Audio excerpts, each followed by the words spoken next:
Los BT, tanque de velocidad, el nombre de una serie de tanques ligeros soviéticos con orugas de ruedas de la década de 1930. Junto con el T-26 formaron la base de la flota de tanques soviética antes de la Gran Guerra Patriótica y en su periodo inicial. Participaron en conflictos con Japón, incluyendo operaciones militares en el lago Kazán y en el río Khalkhyn-Gol, en la Guerra Civil Española, en la Guerra Soviético-Finlandesa, en la campaña de Polonia, en la Gran Guerra Patria, en la Guerra Soviético-Japonesa. En el Ejército Rojo tenían los apodos de Beteska o Betuska. Los tanques BT-7 con torretas cónicas fueron apodados Mickey Mouse en el ejército alemán, por la forma característica de las escotillas redondas del tanque que, cuando se abrían, se parecían a las orejas de un ratón de dibujos animados y un samovar rápido por su velocidad. Los BT deben su aparición al diseñador estadounidense J.W. Christie, quien propuso el concepto original de los tanques de alta velocidad. El tema de los vehículos de combate con orugas de ruedas a finales de la década de 1920 y principios de la de 1930 fue muy relevante, ya que los tanques de esa época eran lentos. La velocidad de los primeros tanques no superaba los 10 km por hora. Esta velocidad se consideraba suficiente para escoltar a la infantería y romper la línea defensiva enemiga, pero el traslado de los tanques a otros sectores del frente era muy problemático. Además de bajo velocidad, los tanques se distinguieron por pistas extremadamente poco confiables. Su recurso a menudo no excedía los 100 km. La baja velocidad y la falta de fiabilidad de las pistas se asoció con el uso generalizado de vehículos blindados en el período de entreguerras. El ejército necesitaba urgentemente un vehículo de combate de alta velocidad. A pesar de la presencia de numerosas deficiencias en los vehículos blindados, solo ellos podían ocupar el nicho de los vehículos de combate de alta velocidad. Para aumentar la movilidad de los tanques, se utilizaron camiones pesados para transportar tanques al campo de batalla, pero este método requería costos adicionales. El oficial austrohúngaro, el teniente Günther Burstinu, fue uno de los primeros a los que se les ocurrió la idea de equipar un vehículo blindado con propulsión tanto sobre ruedas como sobre orugas. Presentó este proyecto en 1911. Tal tanque híbrido podría moverse sobre ruedas en una buena carretera, como un automóvil, a la velocidad adecuada, y cuando se conduce fuera de la carretera, las ruedas se elevan y el tanque camina sobre orugas. La idea de Burstyn no se realizó, pero no se olvidó. Entonces, en la década de 1920, se produjo en Francia una serie de tanques ligeros Chenilette Saint-Chamond M1921 M1928, con un sistema de propulsión de rueda oruga. El automóvil mostró resultados sobresalientes. Sobre orugas, Saint-Chamond podía desarrollar una velocidad de 8 km por hora y sobre ruedas, 30 km por hora. Los diseñadores checoslovacos también participaron en la creación de tanques con ruedas, creando el tanque KH-50 en 1924. En 1926 se propuso una nueva solución en el Reino Unido. En el tanque Vickers no se presionaba una hélice con ruedas, sino una oruga. Al año siguiente se creó un tanque en el que simultáneamente se levantaba una hélice y se bajaba otra. En Polonia se creó un WB-10 experimental en 1927. En 1931 en el tanque L-30 fue entregado a Suecia, en el que el cambio de propulsión se produjo en apenas 20 segundos y la operación se pudo realizar sobre la marcha. Los diseñadores de muchos países intentaron encontrar la solución más exitosa para el problema de las orugas de las ruedas, pero los vehículos creados básicamente siguieron siendo solo experimentos audaces. El desarrollo de la tecnología no se detuvo y los tanques con orugas puras fueron desapareciendo. La velocidad en la carretera para los tanques ligeros alcanzó entre los 40 y 50 km por hora, la vida útil de las orugas aumentó y los híbridos con orugas se destacaron por su complejidad y falta de confiabilidad. El diseñador estadounidense Walter Christie encontró una solución revolucionaria, propuso aumentar el diámetro de las ruedas de la carretera al tamaño de las ruedas de los automóviles, instalar la transmisión en los rodillos traseros y hacer que los dos rodillos delanteros fueran dirigibles. El tanque con las orugas eliminadas se convirtió en un vehículo de ruedas normal con una disposición de ruedas de 2x8. Tal esquema no requería mecanismos para subir y bajar los motores, la tripulación simplemente quitó las orugas y las fijó en los guardabarros. Para aumentar la potencia disponible para el tanque, se instaló un motor de avión, con una masa de 9 toneladas. Un vehículo del modelo 1931 podría acelerar a 110 km por hora y más. Dichos indicadores atrajeron la atención sobre el nuevo producto, pero el ejército de los Estados Unidos rechazó los tanques de Christie, considerándolos poco confiables. En la Unión Soviética, los proyectos de Christie fueron recibidos con atención. En este momento, a principios de la década de 1930, en la Unión Soviética había una búsqueda febril de un concepto de tanque exitoso. Los intentos de crear un tanque por su cuenta no tuvieron éxito. Los constructores de tanques soviéticos no tenían suficiente experiencia en la creación de vehículos militares. La creación del tanque T-24 terminó en un fracaso, y el tanque MS-1 era más un prototipo. Como resultado, la Unión Soviética intentó comprar equipos y tecnologías en el extranjero. El 5 de diciembre de 1929, sobre la base del informe del presidente del Consejo Militar Revolucionario Voroshilov, una comisión encabezada por el vicepresidente del Consejo de Comisarios del Pueblo Orzonikidze decide enviar representantes del Departamento Militar y la industria al extranjero para comprar armas y recibir asistencia técnica para su producción. El 30 de diciembre de 1929, una comisión encabezada por el jefe del Departamento de Mecanización y Motorización del Ejército Rojo, Kalevsky, viajó a Alemania, Checoslovaquia, Francia, Inglaterra y Estados Unidos. En Francia la construcción de tanques se desarrolló muy lentamente. La base de la flota de tanques fue el Renault FT-17, que se distinguió durante la Primera Guerra Mundial, y los vehículos basados en él. No había construcción de tanques en Alemania, según los términos de la rendición, tenía prohibido tener y desarrollar tanques. En Inglaterra hubo un tanque exitoso Vickers de 6 toneladas, que no entró en servicio con el ejército británico, pero se vendió voluntariamente en el extranjero. El lado soviético compró una licencia de producción, el desarrollo de Vickers fue el tanque soviético T-26. Sin embargo, el proyecto de Chrystie despertó el mayor interés entre los militares soviéticos. Su tanque de alta velocidad M1940 era adecuado para las vastas extensiones de la Unión Soviética, la capacidad de transferir rápidamente unidades de tanques a largas distancias parecía tentadora para el Ejército Rojo.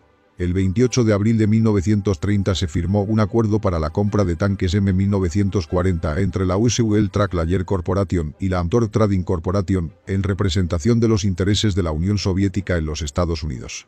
La Unión Soviética pagó $60.000 por 2 tanques militares, $4.000 por piezas de repuesto para los tanques comprados y $100.000 personalmente al diseñador Chrystie por la venta de los derechos de producción, la transferencia de patentes y los servicios de asistencia técnica. Según el contrato, Chrystie estaba obligada a entregar ambas máquinas en septiembre de 1930, pero el montaje y las pruebas se prolongaron hasta el 24 de diciembre.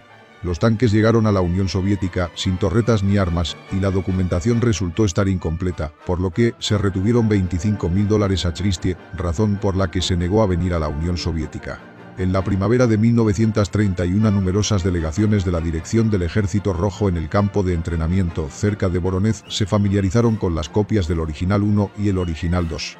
A los militares les gustaron mucho las características dinámicas del tanque. El tanque se distinguió por una velocidad muy alta para ese momento y una gran reserva de energía. El tanque se destacó contra el MS-1 y el T-26 de baja velocidad. De acuerdo con los resultados de la demostración al personal de mando superior y más alto del Ejército Rojo del 14 de marzo al 16 de mayo de 1931, el Departamento de Pruebas de la Dirección de Mecanización y Motorización del Ejército Rojo concluyó que el tanque BT Chrystie es de excepcional interés para un vehículo con una unidad de propulsión universal, requiere, como vehículo de combate, un mayor desarrollo y la introducción de una serie de mejoras y cambios constructivos. El 17 de mayo de 1931 la Unión Soviética elaboró un plan para la implementación de las decisiones gubernamentales para organizar la producción del tanque BT Chrystie en la planta de locomotoras de vapor Komintern de Kharkov. Y ya el 1 de junio de 1931 el presidente de STC Lebedev envió al director Vladimirov, aprobado por el jefe Kalevsky, la tarea de diseñar un tanque ligero con orugas BT Chrystie. Esta decisión puso fin a la construcción de tanques medianos TG por parte del diseñador alemán Grote y tanques medianos Kharkov T-24. Alexenko, jefe del grupo de tanques en la planta de locomotoras de Kharkov, presentó una carta de renuncia, creyendo que la oficina de diseño debería continuar mejorando las unidades T-24 y producir sus propios tanques de orugas medianas, y no los extranjeros impuesto ligero, sobre ruedas y sobre orugas. El equipo de KHPZ tampoco estaba ansioso por tomar una nueva dirección. En 1931 el tanque de Chrystie con nuevas torretas BT-2, Fast Tank 2, se puso en servicio y se puso en producción en masa. Los 3 primeros BT-2 soviéticos se mostraron por primera vez al público en un desfile en Moscú el 7 de noviembre de 1931. Uno de ellos se incendió y no pudo pasar por la Plaza Roja. La serie BT continuó. Se fortalecieron la armadura y el armamento, se instaló un walkie-talkie, al principio, solo en vehículos de comando. El BT de la última serie tenía un motor diésel.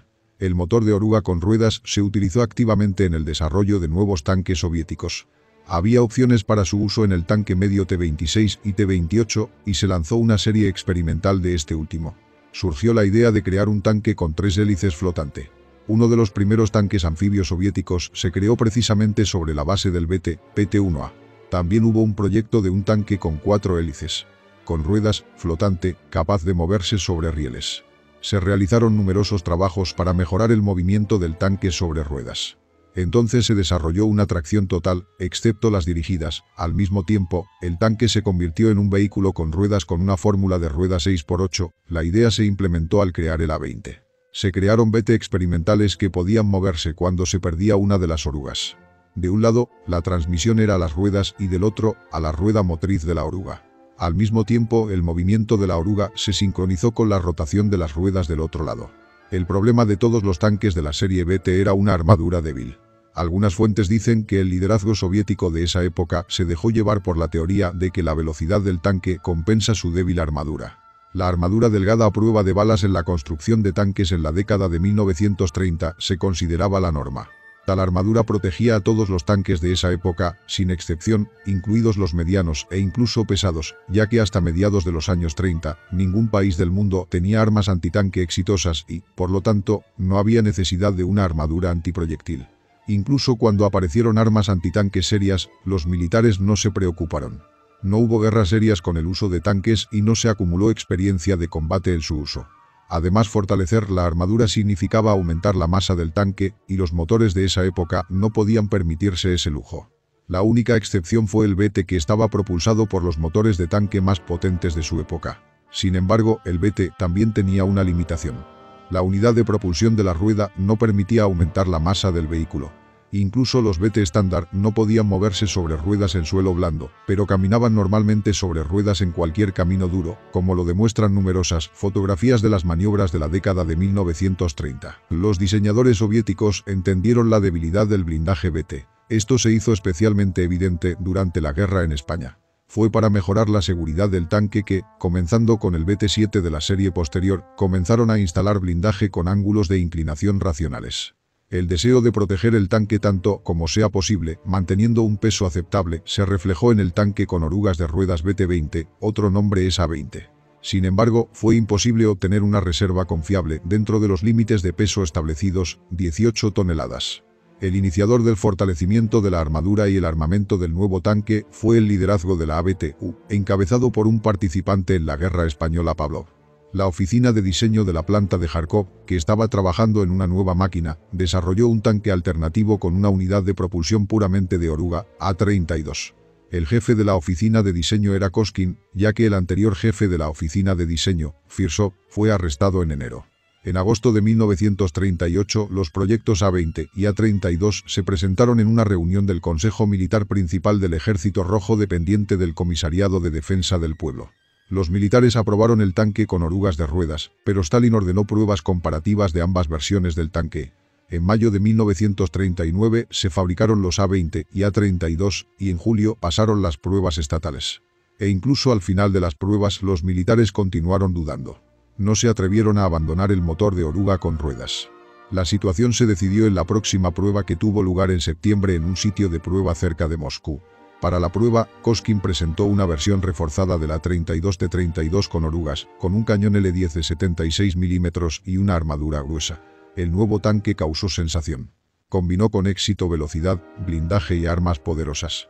Después, personalmente, Voroshilov declaró que esta es la máquina que necesita el Ejército Rojo. Se decidió el destino del tanque.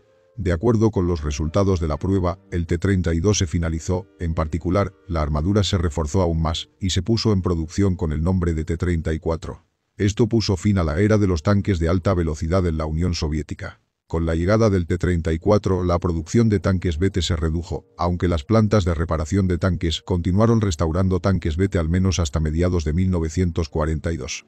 Las variedades de BT, el BT-2, la primera versión de BT, de hecho, una serie de prueba. Producido entre 1931 y 1932, armado con un cañón de 37 mm y una ametralladora DT, tripulación 2 personas. Modificación BT-4 del tanque BT-2, desarrollado en la oficina de diseño de Kharkov bajo la dirección del ingeniero Firsov. El BT-5, blindaje y armamento reforzado, cañón de 45 mm y ametralladora DT. Algunos tanques tenían un segundo DT, en el nicho de la torreta, algunos también tenían un DT antiaéreo. Tripulación 3 personas. fueron producidos en la versión de un tanque lineal y comandante, con un walkie-talkie. El BT-5 PKH, tanque submarino. Se distingue por dispositivos que le permiten superar obstáculos de agua en el fondo. Experimental. El PT-1A, un tanque anfibio experimental desarrollado en 1932. El BT-5A, tanque de apoyo de artillería con un cañón de 76 mm en una torreta agrandada, experimental. El BT-7, casco soldado con forma ligeramente modificada. Motor nuevo M17, con licencia BMW Sesto, armamento como el BT-5. Fue producido, como el BT-5, en una versión con walkie-talkie y sin walkie-talkie. El BT-7A, tanque de apoyo de artillería con un cañón de 76 mm en una torreta ampliada. El OT-7, tanque lanzallamas. El BT-7M, los vehículos de preproducción, se denominaban BT-8, motor diésel V2. El propósito de instalar un motor diésel en el tanque era aumentar la economía de combustible, la reserva de energía y reducir el riesgo de incendio durante la operación y el daño de combate. Además, se probaron una gran cantidad de tanques experimentales basados en BT, misiles, blindados, controlados por radio, etc. Además, sobre la base de BT, se crearon vehículos blindados experimentales y de pequeña escala, vehículos de ingeniería, ARB, etc. Algunas fuentes afirman que había una variante de tanque con dos torretas, como los primeros T-26. Sin embargo, eso no es verdad. No había BT de doble torreta ni en los diseños ni en los proyectos. A pesar de la complejidad del sistema de orugas, los tanques BT eran generalmente vehículos bastante exitosos y eran populares entre las tropas. Además, los tanques con orugas, debido a su alta velocidad, encajan idealmente en la doctrina de operación profunda declarada por los generales del Ejército Rojo. Todo esto condujo a una especie de boom en los vehículos de orugas, que se manifestó, entre otras cosas, en la búsqueda de oportunidades para transferir tanques ya en producción a vehículos de orugas. Como parte del trabajo de diseño en esta área, se crearon los siguientes prototipos: el T-46, tanque ligero con orugas de ruedas, estructuralmente cercano al tanque ligero T-26. El T-29, tanque mediano con orugas de ruedas, 3 torretas, creado con componentes y ensamblajes del tanque mediano T-28. Los tanques BT fueron usados en varias ocasiones durante la Segunda Guerra Mundial. Un regimiento de BT-5 vio acción en la Guerra Civil Española en el bando republicano con 50 unidades, donde fácilmente podían destruir a sus contrapartes alemanas e italianas gracias a la potencia del cañón de 45 mm, aunque ardían fácilmente. En las escaramuzas contra Japón en 1939, incluyendo la batalla de Halfingol, ambos BT-5 y BT-7 fueron empleados. De hecho, los BT generalmente fueron superiores a los tanques japoneses, que eran más ligeros y estaban peor armados. Contra Finlandia durante la Guerra de Invierno, los BT, principalmente modelos BT-2 y BT-5, tuvieron menos éxito. Las fuerzas finlandesas estaban bien entrenadas y altamente motivadas, defendiendo terrenos escabrosos. Además, el ligero blindaje de los BT era vulnerable a los cañones antitanque finlandeses. En la Segunda Guerra Mundial, los BT-5 y BT-7 tomaron parte en la ocupación soviética en el este de Polonia en 1939 y en gran número de combates en 1941. La mayoría de esos tanques fueron abandonados o destruidos en la desastrosa campaña soviética de 1941. Unos pocos continuaron en uso durante 1942, pero se volvieron bastante escasos después de ese periodo. El Ejército Rojo planeó reemplazar la serie BT con el T-34 y lo había empezado a hacer justo cuando se inició la Operación Barbarroja. En el lejano oriente, un número significativo de tanques BT-7 lucharon durante la Operación Tormenta de agosto contra los japoneses en Manchuria en agosto de 1945. Este fue el último combate en el que los BT tomaron parte en un conflicto armado. Las características principales son: peso, 11,5 toneladas. Longitud, 5,5 metros. Ancho, 2,2 metros. Altura, 2,2 metros. Tripulación, 3. Blindaje, entre 6 y 13 milímetros. Arma primaria, un cañón M1932, 20K, de 45 milímetros. Arma secundaria, una ametralladora de T de 7,62 milímetros más una ametralladora de SHK de 12,7 milímetros, en algunos modelos. Planta motriz, un motor modelo M5 de gasolina, 400 caballos, 298 kilowatts. Relación potencia-peso, 35 caballos por tonelada. Velocidad máxima, 52 km por hora con orugas y 72 km por hora con ruedas. Capacidad de combustible, 110 litros más 180 litros. Autonomía, 200 km. Rodaje, orugas o ruedas. Suspensión, Christie.